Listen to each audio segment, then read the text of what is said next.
Indo British advanced pain clinic నొప్పి మాయం surgery దూరం ఫర్ అపాయింట్మెంట్స్ 9155515563.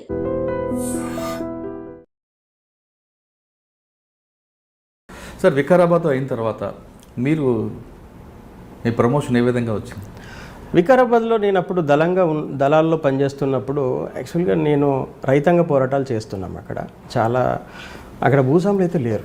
వాస్తవానికి ప్రతి రైతుకు ఒక 2 ఎకరాలు, ఎకరానో 3 ఎకరాలు ఎంతో కొంత భూమి ఉంటుంది. వాళ్ళకి ఏంటంటే ఎక్కువ కోరికలు కూడా ఉండేది కాదు ప్రజలకు.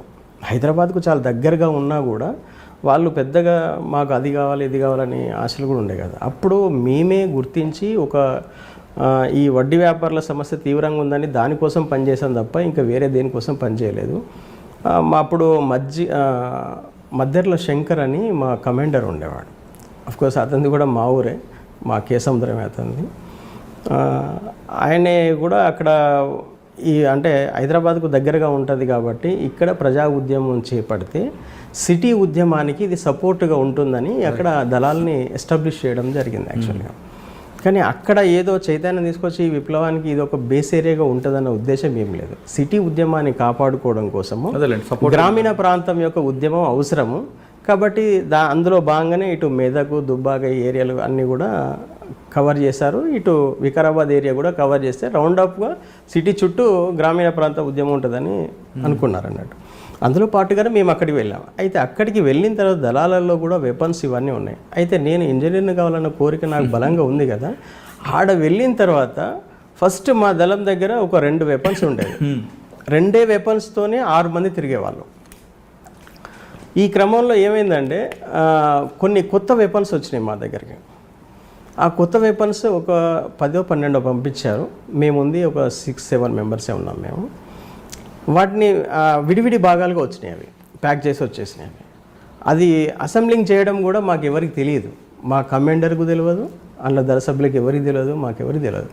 వాటిని అట్లా మూట కట్టుకొని తిరుగుతూ ఉన్నాం అన్నట్టు. నేను చూశాను కానీ అవి బాగానే ఉన్నాయి కానీ ఎట్లా ఫిక్స్ చేయాలో నాకు కూడా తెలియదు అప్పటికి. అంటే అసెంబ్లింగ్ ఎలా చేయాలో కూడా నాకు కూడా తెలియదు. అవి తూటాలు ఒక 200-300 తూటాలు వచ్చినాయి. అవన్నీ single barrels, double barrels weapons అన్నట్టు. అవి మూట కట్టుకొని తిరుగుతా ఉన్నాం. తిరుగుతున్న క్రమంలో తెలంగాణ సాయుధ పోరాటంలో పనిచేసిన ఒక రైతు కలిశాడు అన్నట్టు. అతను ఏంటంటే అప్పుడు తెలంగాణ సాయుధ పోరాటంలో నేను ఇలా పనిచేశాను, అలా పనిచేశాను, నేను కమాండర్గా పనిచేశాను అని చెప్పి మాకు ఒక సందర్భంలో చెప్పున్నాడు. అతనికి ఏమైనా ఐడియా ఉంటుందేమో అని చెప్పి అతన్ని పిలిస్తే అతను వచ్చేసి మొత్తం ఆ వెపన్స్ మొత్తం కూడా అసెంబ్లింగ్ చేయడం అనేది చూపెట్టాడు అన్నట్టు. ఆయన చేసిన తర్వాత అప్పుడు నేను దాన్ని బలంగా అప్పుడు అబ్జర్వ్ చేయడం చేసిన తర్వాత ఇక అవి అయిపోయింది. ఇంత సింపుల్ ఇవి అసెంబ్లింగ్ చేయడం అని చెప్పి అనుకోని ఆ తర్వాత ఇంకా నా దగ్గర ఎప్పుడు ఒక స్క్రూ డ్రైవర్, ఒక కటింగ్ ప్లేయర్ ఎప్పుడు పెట్టుకునేవాడిని. ఏ చిన్న ప్రాబ్లం వచ్చినా ఏదొచ్చినా కూడా నేనే క్లీన్ చేసేవాడిని, మెకానిక్ చేసేవాడిని అన్నట్టు. అట్లా దాని మీద ఇంకా కొంచెం నాకు ఇంట్రెస్ట్ పెరిగింది. అయితే వాటిని అసలు ఈ వెపన్లో ఏముందో ఇప్పి చూడాలని చెప్పి అనుకొని మొత్తం ఒకసారి వెపన్ను అందరూ కూర్చొని సైలెంట్గా ఎవరి పని వాళ్ళు చేసుకుంటున్నారు. నేను టక్ స్క్రూ డ్రైవర్ పెట్టి మొత్తం వెపన్ అన్నీ ఇప్పి పడేసిన తర్వాత అప్పుడు మా కమాండర్ చూసి అన్న ఏం చేస్తున్నావు అన్న అని చెప్పన్నాడు. అంటే లోపల ఏముందో చూద్దామని చెప్తున్నా. అంటే అరే నువ్వు అట్లా చెప్తే మళ్ళీ దాన్ని పెట్టడం రాకపోతే అన్న నేను అన్నీ బాగా గుర్తుపెట్టుకొని చేస్తున్నాను, నేను ఎలా ఫిట్ చేసినా మళ్ళీ అలాగే ఫిట్ చేస్తాను, ఒకసారి ఫిట్ చేసి చూద్దామన్నాడు అన్నట్టు. ఎలాగైతే ఇప్పానో మళ్ళీ అన్ని వరుసగా పెట్టుకుంటూ వెళ్ళానంట. ఫస్ట్ ఏది ఇప్పానో ఇట్లా వరుసగా పెట్టుకుంటూ వెళ్ళి ఇప్పి అన్ని లాస్ట్ వరకు పెట్టేశాను. ఆయన ఎప్పుడైతే మళ్ళీ ఫిట్ చేయమని చెప్పాడో ఈ లాస్ట్ నుంచి మొదలు పెట్టుకుంటే మళ్ళీ చివరికి వెళ్ళిపోయాను. ఈ టెక్నిక్ నాకు తెలుసు, అది వాళ్ళకి తెలియదు కదా. అరే అన్న ఎట్లా అయిపోయావు అట్లా పెట్టావన్నా, నీకు చాలా ఇంట్రెస్ట్ ఉంది దీని మీద అని చెప్పి చాలా ఇదైపోయి ఇక అప్పటి నుండి ఆ దళంలో ఏ చిన్న వెపన్ రిపేర్ ఉన్నా కూడా నాతోనే చేయించేవాడు, నేనే మొత్తం చేసేవాడిని. అది నాకు ఇంట్రెస్ట్ ఉంది. ఇంకోటి అందులో ఉన్న ప్రతి పార్ట్ కూడా నేను చేయగలిగేట్టుగానే అనిపించింది అన్నట్టు. ఇదన్నీ కూడా నేను తయారు చేయగలుగుతా కదా, ఏంటి మనం ఎందుకు చేయలేమనే ఆలోచన నాకు బాగా వచ్చింది అన్నట్టు. ఒక సందర్భంలో ఏమైందంటే మేము ఒక భూస్వామిని శిక్షిస్తున్న క్రమంలో మా దళ సభ్యుడు ఏం చేశాడు, వెపన్తో ఇట్లా గట్టిగా వేసి గుద్దేశాడు అన్నట్టు. ఆ బట్టుకును బ్యారెల్కు మధ్యలో బ్రేక్ అయిపోయింది. బ్రేక్ అయిపోయి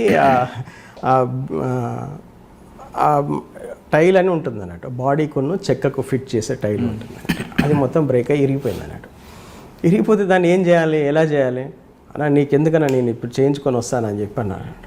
ఎట్లా చేపిస్తాను నాకు తెలుసు అన్న, ఇది ఎట్లా చేయాలో నాకు తెలుసు, నేను చూశాను కంపెనీలని. అప్పుడు వికారాబాద్కి వచ్చేసి అక్కడ ఒక బ్రేజింగ్ చేసే వ్యక్తి రోడ్డు మీద పనిచేస్తుంటారు అప్పుడు. అతని దగ్గరకు వచ్చి అతనికి ఏందో తెలియదు, దానికి మొత్తం బట్ట చుట్టి అన్న దీనికి బ్రేజింగ్ చేయాలని ఇస్తే అతను బ్రేజింగ్ చేసి ఇచ్చేసాడు. అతను కూడా అది ఏం పార్టో తెలియదు, అతను బ్రేజింగ్ చేసి ఇచ్చాడు. తర్వాత నేను వచ్చేటప్పుడు వికారాబాద్లో ఒక ఫైల్ తీసుకొని వచ్చేసి మళ్ళీ దాన్ని మంచిగా యాజ్టీస్గా ఫైల్ చేసేసి బిగించి పెట్టేసాను. ఇంకా ఆయనకు మా కమాండర్కి ఏంటంటే నా మీద ఫుల్ కాన్ఫిడెన్స్ అన్నట్టు, మాకు ఒక మెకానిక్ ఉన్నాడు, ఏం పోయినా కూడా మేము చేసుకుంటాం అది ఇది అని చెప్పేసి అట్లా. ఇదే క్రమంలో పులి అంజన నుంచి ఒకటి ఆఫరు సిటీ కమిటీకి చెప్పాడంట, మనము ఆయుధాలు తయారు చేసే యూనిట్ పెట్టాలనుకుంటున్నాము, మీరు సిటీలో కంపెనీలలో పనిచేసి ఇంట్రెస్ట్ ఉన్నటువంటి వాళ్ళు ఎవరైనా ఉంటే కనుక మా పంపిస్తే మనం యూనిట్ స్టార్ట్ చేద్దాం వాళ్ళతోనే అని చెప్పి అన్నట్టు. అప్పుడు మదన్ అని ఇక్కడ ఉండే, ఇక్కడ దళం దగ్గరికి వచ్చినప్పుడు ఆయన చూసేవాడు కదా, వెంటనే ఆయన ఉండేసి మా దగ్గర మంచి టెక్నీషియన్ ఉన్నాడు, నేను పంపిస్తానని చెప్పేసి 92లో అన్నట్టు నన్ను ఆ టెక్నికల్ యూనిట్కి పంపాలని చెప్పేసి నిర్ణయం తీసుకున్నాడు అన్నట్టు. అట్లా నేను 92లో నేను వెళ్ళాలని అనుకునే టైంలో అపాయింట్మెంట్స్ అన్నీ ఫిక్స్ చేశారు. బీదర్కి వెళ్ళేసి అక్కడి నుంచి నన్ను పికప్ చేసుకుంటారు, నేను వెళ్ళాలి. నేను ఇంకొక 1 month టైం ఉంది దానికి. ఈలోపు పులి అంజన్న ఎన్కౌంటర్లో ఆయన చనిపోయాడు. కొద్ది టైం ఉంది, ఆ టైంలో ఆయన చనిపోవడంతో 92లో వెళ్ళాల్సింది ఆగిపోయింది అన్నట్టు. మళ్ళీ 93లో మళ్ళీ అపాయింట్మెంట్స్ దొరికినాయి. అట్లా నేను ఫస్ట్ కర్ణాటక స్టేట్లో మేము ఒక యూనిట్ స్టార్ట్ చేసి బెల్గాం విలేజ్లో ఒక యూనిట్ స్టార్ట్ చేయడం కోసం అక్కడికి వెళ్ళాను. అక్కడి నుంచి నేను ఏదైతే ఇంటి దగ్గర ఉన్నప్పుడు ఇంజనీర్ను కావాలనే ఒక కోరిక బలంగా ఏదైతే ఉందో అది నెరవేర్చుకోవడం కోసం నేను బీదర్ వెళ్ళడం జరిగింది. గుల్బర్గాలో ఫస్ట్ యూనిట్ స్టార్ట్ చేశాము, అక్కడి నుంచి స్టార్ట్ అయింది. సార్ గుల్బర్గా వెళ్ళిన తర్వాత మీ యూనిట్ మీ కోరిక నెరవేరుతుంది. ఈ ఆటో క్యాడ్ నేర్చుకోవడం ఎక్కడ నేర్చుకున్నారు? ఇక్కడ ఇంకా చాలా విషయాలు ఉన్నాయండి. యాక్చువల్గా ఇది ఏంటంటే బెల్గాంలో యూనిట్ స్టార్ట్ అయింది. బెల్గాంలో మేము ఫస్ట్ షార్ట్ వెపన్స్ తయారు చేయాలనేది మా ఒక ఇది అన్నట్టు. షార్ట్ వెపన్స్ మాకు కొన్ని శాంపిల్స్ పంపించారు, వెపన్సే వచ్చినాయి. వస్తే వాటిని అన్నిటినీ తీసేసి యాస్టీస్గా వెపన్స్ మేము మ్యానుఫ్యాక్చరింగ్ చేయాలి ఫస్ట్.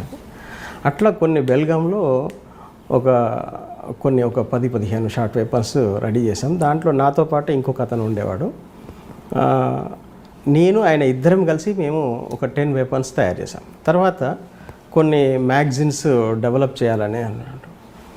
అతనికి నా దగ్గర ఉన్న అతనికి ఏంటంటే ఐటీఐ చేశాడు, అతను టర్నర్ యాక్చువల్గా అతను. నేను ఐటీఐ చేయకపోయినా ఫిట్టర్ల దగ్గర నేను బాగా వర్క్ చేశాను, చాలా కంపెనీలో తిరిగి పనిచేశాను కాబట్టి ఆయన కంటే ఎఫిషియెంట్గా నేను కొద్దిగా బాగా వర్క్లో ముందుండి చేసేవాడిని. ఆయన చేద్దామంటే అది కంప్లీట్ చేసి పెట్టేవాడిని అన్నట్టు. అంటే ఒక పార్ట్ చేద్దామంటే పార్ట్ కాదు, మొత్తం వెపనే కంప్లీట్ చేసి పెట్టేవాడిని అన్నట్టు. అంత ఇదిగా పనిచేస్తాను. అతను ఒక 1 year తర్వాత ఏమైందంటే అతను పార్టీల నుంచి బయటికి వెళ్ళాలనే ఒక నిర్ణయంలో ఉన్నాడు. అతను ఉండేసి నన్ను ఏమి ఎంకరేజ్ చేసేవాడు కాదు, కొద్దిగా అంటిముట్టనట్టుగా ఉన్నాడు. ఇక నా బలవంతం మీదనే మేము వెపన్స్ తయారు చేసాము. ఒక 10 వరకు చేసి పంపించాము, ఓకే అయిపోయింది అది. ఆ తర్వాత అతను ఒక చిన్న పని ఉంది వెళ్తానని చెప్పి వెళ్ళాడు బెల్గాం నుంచి. అక్కడ 10 రోజులైంది, నెల రోజులైంది, ఆయన తిరిగి రాలేదు. రాకపోయేసరికి నాకు డౌట్ వస్తుంది, ఈయన ఎక్కడికి పోయాడు ఏంటిది. తర్వాత మేము ఒకే ఊర్లో ఉన్నప్పటికీ ఒక్కొక్కరికి ఒక రూమ్ ఉండేది, ఒక రూము ఇంకొకరికి తెలిసేది కాదన్నట్టు. ఒక నెల రోజుల తర్వాత మా బాధ్యుడు అన్నట్టు, అంటే మాకు ఇన్ఛార్జిగా ఉండే అతను యూనిట్ దగ్గరికి వచ్చాడు. ఎందుకంటే అతనుకున్న ఏపీటీ కూడా మిస్ అయిపోయింది అన్నట్టు, రాలేదు. ఏమైందేమని అతను వచ్చేసరికి నేను ఒక్కనే ఉన్నాను ఇక్కడ. ఏంది అన్నయ్య వాడు అంటే, ఆయన నెల అవుతుందన్న, లేదు బయటికి వెళ్ళిపోయాడు, ఇంతవరకు రాలేదు, ఏమైనా పని మీద వెళ్ళాడేమో అనుకుంటున్నాను అంటే, లేదు ఇక నువ్వు అన్నీ సర్దేసుకో ఇక్కడి నుంచి అని చెప్పేసి ఆ నుంచి మేము సర్దుకొని వెళ్ళిపోయాం అన్నట్టు. వీళ్ళు అక్కడి నుంచి జబల్పూర్ వెళ్ళిపోయాం. అంత దూరం? జబల్పూర్ డైరెక్ట్ జబల్పూర్ వెళ్ళిపోయి Belgaum to Jabalpur by train అండి, బస్సెస్. అప్పుడు ట్రైన్ ప్రిపేర్ చేయలేదు, ఎందుకంటే ఆయనకు ఇతను ఇంటికి వెళ్ళిపోయాడు అనే విషయము ఆయన చెప్పేదాకా నాకు తెలియదు. ఆయన వచ్చేసి వెంటనే నీ బట్టలకి అన్ని సర్దు వేసుకో మనం వెళ్ళిపోదామని చెప్పి అన్నాడు అన్నట్టు. అంటే ఎందుకన్నా అంటే నేను తర్వాత చెప్తాను, నువ్వైతే ముందుగా రెడీగా అంటే రెడీ. వెంటనే బస్ స్టాండ్కి వెళ్ళాం, బస్ ఎక్కాం. ఇక అలాగా జబల్పూర్ వెళ్ళిపోయిన తర్వాత అక్కడ ఒక రూమ్ తీసుకొని అక్కడ ఉన్నాం అన్నట్టు. ఉన్న తర్వాత అసలు ఏం జరిగిందన్న, ఎందుకంటే ఇంకా నువ్వు అదంతా మర్చిపో, ఆయన అసలు ఇంటికి పోవాలని ఆలోచన ఉంది ఆయనకు, నీకు చెప్పకుండా వెళ్ళిపోయాడు, మాకు కూడా ఏం ఇంటిమేషన్ లేదు, కాకపోతే ఆయన మనకు ద్రోహం చేసేంత సీరియస్గా అయితే లేడు, ఎక్కడో పోయి బతుకుతున్నాడు అని చెప్పి అనుకున్నాడు అన్నట్టు. వాస్తవానికి ఈరోజు కూడా ఆయన సరెండర్ అవ్వలేదు. ఆయన అవునా? ఈరోజు కూడా సరెండర్ అవ్వలేదు. ఎక్కడో మహేష్ అని, అక్కడ మేము మహేష్ అని పిలిచేవాళ్ళం అతన్ని. సరెండర్ అవ్వలేదు, ఎక్కడో పోయి మామూలుగా బతుకుతూ ఉన్నాడు అన్నట్టు ఆయన. అట్లా ఆయన వెళ్ళిపోయాడు. మేము ఇక్కడ వచ్చి పని చేసుకుంటూ ఉన్నాము. ఇక్కడ కూడా ఒక యూనిట్ స్టార్ట్ అయింది. ఇక్కడ జబల్పూర్లో ఒక యూనిట్ స్టార్ట్ అయింది. ఆ యూనిట్లో ఒకటి ఏంటంటే మాకు పార్టీ నుంచి అప్పుడు ఒక టార్గెట్ ఇచ్చారన్నట్టు. ఏంటంటే